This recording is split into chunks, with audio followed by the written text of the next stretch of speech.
is a bustling modern city and important economic centre, but it's also one of China's ancient capitals with a long and distinguished history. Now here we are at the Xi'anming City Wall.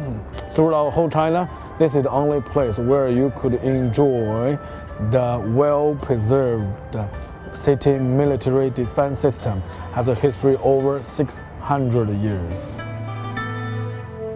On China's ancient Silk Route, this great walled city is said to have been visited by Marco Polo, and its stunning collection of beautiful pagodas and temples make it an obvious highlight for today's explorers too. But it's also a cosmopolitan regional capital, celebrated for the great mosque and lively food markets of its Muslim quarter.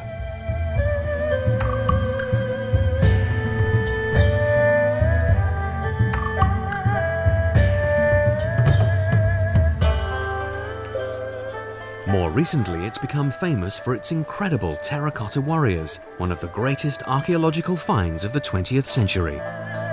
The site features hundreds of unique, life-size terracotta statues. Yeah, this is one of the highlights of the Wendy Wu Tour. I think it's probably the main highlight to see this.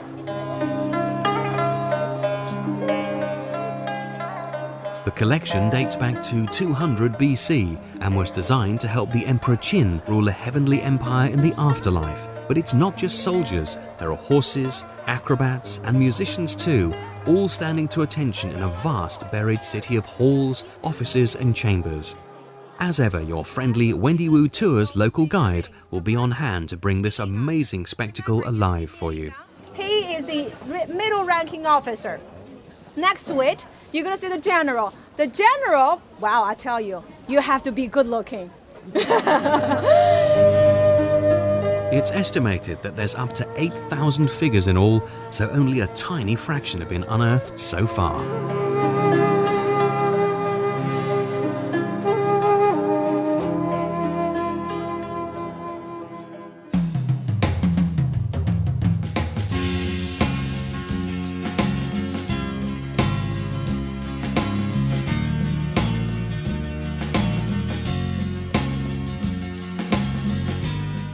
Chengdu is the capital of China's Sichuan province and is one of its fastest growing cities.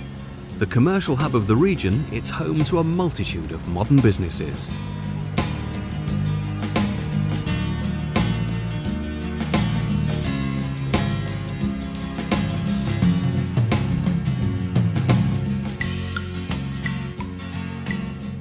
"40 kilometers from Chengdu, ancient Huanglongxi is a beautifully preserved and extraordinarily pretty village, established almost 1,700 years ago. The majority of the town's buildings date from the 1600s, and, in its atmospheric streets, you'll glimpse an age-old China, almost untouched by the hustle and bustle of the 21st century. This town you not only can see ancient architectures, but also you can see how the local people live their lives, and also you can buy some souvenirs, very local products. You can't see them in other areas. 谢谢。那个吗？不行，我还是。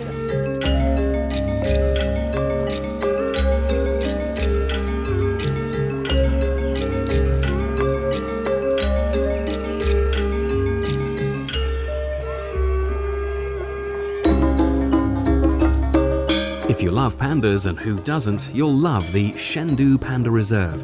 You can see these gentle creatures totally at home in their specially landscaped conservation area.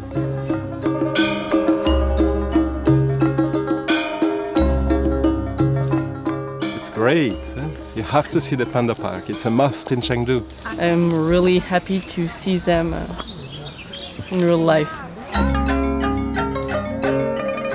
Scientists at the reserve are dedicated to protecting these wonderful animals, and they're also making sure they've got a healthy long-term future too. It's important to have a research center here, is that because the pandas is a national treasure. And now in the wild, we only have about 1,600 pandas. and in captivity only about 300. So totally only less than 2,000 pandas in the wild. We have to protect them. The breeding program is internationally famous, having started with just 6 giant pandas rescued from the wild. The population in the reserve now has grown to over 80. They share their reserve with some other endangered animals, like the red panda, who's a little smaller but just as adorable. You're bound to have your own personal favourite, but sadly you won't be able to take any of the pandas home with you. Someone asked me, can I take a panda back home? No, you cannot do it. You can only take a panda toy.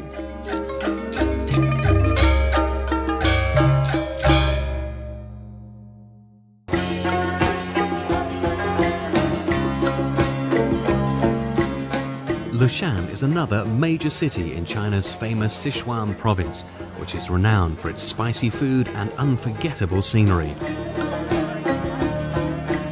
Lushan's most famous attraction is the Grand Buddha, a huge statue that sits majestically at the head of 3 rivers.